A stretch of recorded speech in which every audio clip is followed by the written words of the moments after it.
Hey, what's happening, everybody? It's your old pal, Mr. Butter, coming back at you. Today, I want to get into my most anticipated pickup of 2024 so far. This is a pair that I've been waiting on for a long time. They finally showed up, and to me, I think it was well worth the wait. If you're into kicks and you feel like hanging out, then hit that subscribe button. Let's take a look at these Chinese New Year of the Dragon Jordan 1 lows. I'm having a heck of a time today. My eye got scratched and I went to the eye doctor. They dilated my eyes and I'm having a real hard time seeing, so hopefully my camera work is okay today. And then on top of that, I got Mr. Chainsaw across the valley just going to town on the entire forest. So apologies for the background noise, but what can you do? I gotta make these reviews whenever I get a minute sometimes, so this is what I'm stuck with. But anyhow, they came in a color coordinated box. It's this cool green color and like a cream colored Nike branding. At first, I just thought it was a standard Jordan 1 box. However, whenever you look at it close, it's got like the dragon scales on there. And I thought that was a really neat touch. You really can't feel the texture. I guess it's just like a glossy print on there, but it's a really neat looking effect, and we'll see that more on the shoe as well. But I always like little touches like that. The tag reads Air Jordan 1 Retro Low OG Chinese New Year. The colors are sail, cedar oil, and green.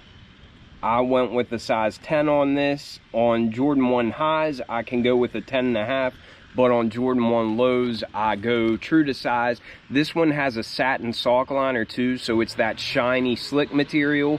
So I don't think you'd want to size up. If anything, you might want to go a half size down because sometimes they're a little bit slippery whenever they have the sock liner like that. When we open the box, we can see that we have some dragon themed paper on there.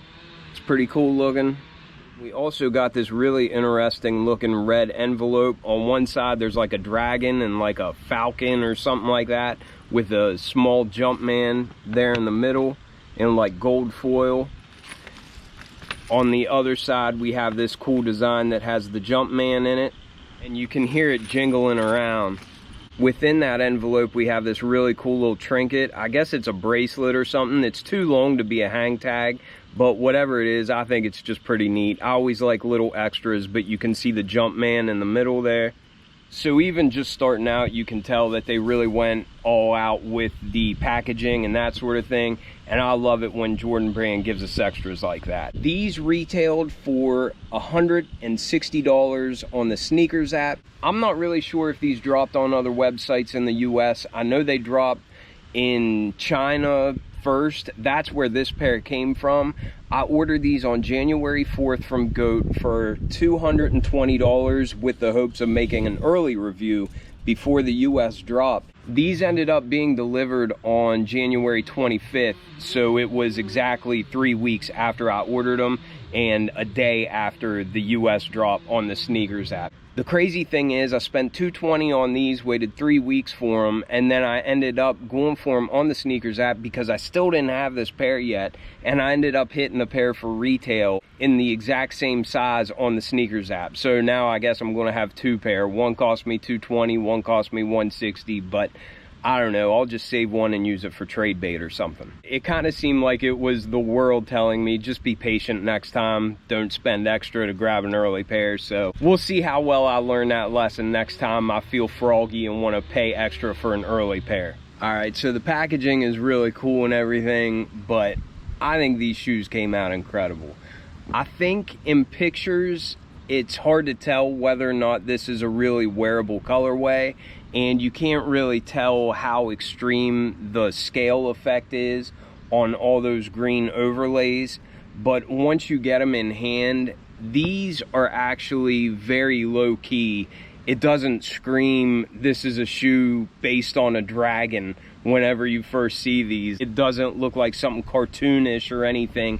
I feel like these were done very tastefully. I think this color kind of being like a oil green or whatever they call it, it's got a nice hint of like tan in it, and it's just a really neat looking color. I think it goes with the gold accents really well.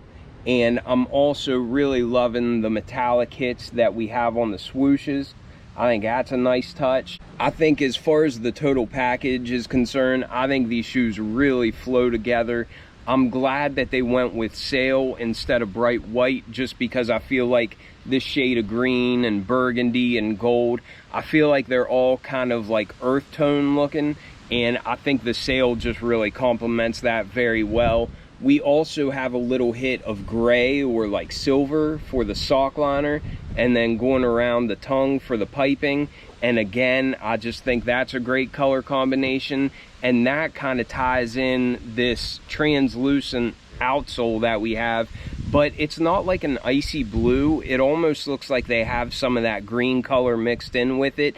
It looks like it should glow in the dark, but I don't think that it does. I thought these seemed unique enough and interesting enough that I was willing to spend the extra money to try to get these early, so I did pay the resale prices early. I think right now they're selling for around what I bought them for. I think they're selling for like $235 or $240 a pair or something. I don't expect these to have value like the Year of the Rabbit pair did last year, because I think those were way more limited. I have no idea how many pairs of these they made, but I've seen a lot of W's and that sort of thing. I wouldn't be surprised if these are sought after though, just because once you see them in person, they really do look incredible. I love them, and there's nothing else like it in my collection. Even though there's a lot going on with these shoes, I think they're really wearable. Along with just the overall design and how much I like the colors and everything, the leather that they gave us on these is actually really decent. I'm not sure if you can see that on the toe box or not.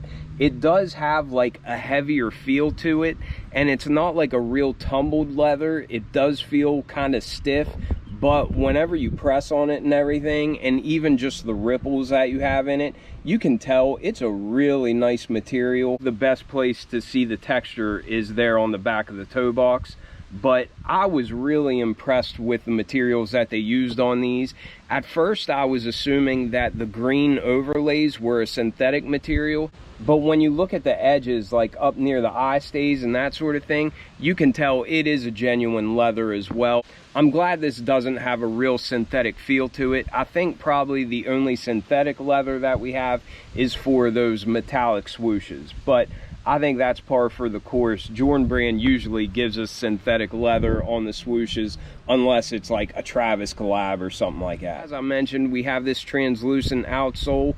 It's not an icy blue, it's like a bluish green. I think it complements the rest of the shoe perfectly, so I really like what they gave us on that. It's a standard Jordan 1 tread pattern, pivot point in the front, Nike branding there at the midfoot. As far as the traction is concerned, it's the same that we get all the time, but I've never seen this color outsole on a Jordan 1 before. It's pretty cool. As we go up to the midsole, we can see that it's a sail color, and we have sail stitching to match. I think that looks nice and clean. As we get to the upper, I feel like that's the real star of the show.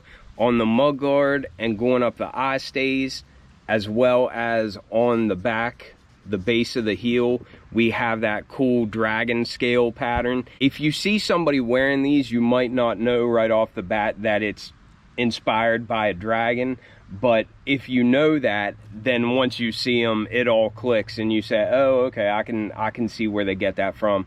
But I just think it came across really well. I really like what they did with these. Like I mentioned, we do have this gold hit on the heel tab, and then the Jordan Wings logo is embroidered on in that burgundy color stitching. It's burgundy and has kind of a gold shade of Nike Air branding on the front of it, but then on the back of it we have a Jumpman, and it looks like there's a dragon wrapped around it. I think that's a cool touch. But like I said, I'm really impressed with the quality of the leather that we have on the base of the shoe. You can see it's got a little bit of texture, but it's not tumbled or anything like that, and it is a sail color. We have those perforations like we always have on Jordan 1s, and then we have that same leather for the side panels underneath the swoosh. Our tongue is a standard Jordan 1 tongue, nothing really noteworthy there. It does have the gray piping going along the edges, and of course that tag that matches the burgundy and then the heel tab of the shoe. I think that's a nice touch. It came with flat burgundy laces already in it, and they kind of have a little bit of a sheen to them. I do wish that they would have come with extra laces. I think with a release where they paid so much attention to all the little details and everything, I would have liked to have seen like maybe a gray colored lace to match the sock liner and the piping on the tongue, or even just a sail colored lace I think would look good to match the rest of the shoe. I think they could have gone pretty crazy with the lace options, so I think they kind of missed an opportunity there, but I'm just being picky at this point because the rest of the shoe I think is phenomenal. We do have that satiny, silky, shiny sock liner, and that does help to add to the premium feel of the shoe. And then we have that little emblem with the Jumpman in the middle of it, like we saw on that envelope that had the trinket inside. But that was a pretty quick look at these. I am literally blind as a bat right now, so I'm hoping the camera work was okay. I hope you were able to get a good look at them, but I feel like the light's pretty decent out here, so hopefully my muscle memory served me right and I had all this stuff in frame. I'm afraid I'm going to go back and have to redo it all because I literally cannot see anything at all. Let me know what you all think about these. Let me know if you grabbed a pair or if you just passed on these. Also, let me know what pairs you're looking forward to. I know most people are probably going to say the Bred 4s. I'm looking forward to them, but I'm also looking forward to the Craft 3s, and I really want the military blue 4s more than the Bred 4s. So I know that's not a popular opinion, but there's a lot of heat coming this year. We're just off to a slow start, but this is without a doubt my favorite Jordan of this year so far. As always, I appreciate you tuning in tremendously. I hope you all have a wonderful day, and I will catch you on the next one. I'm out.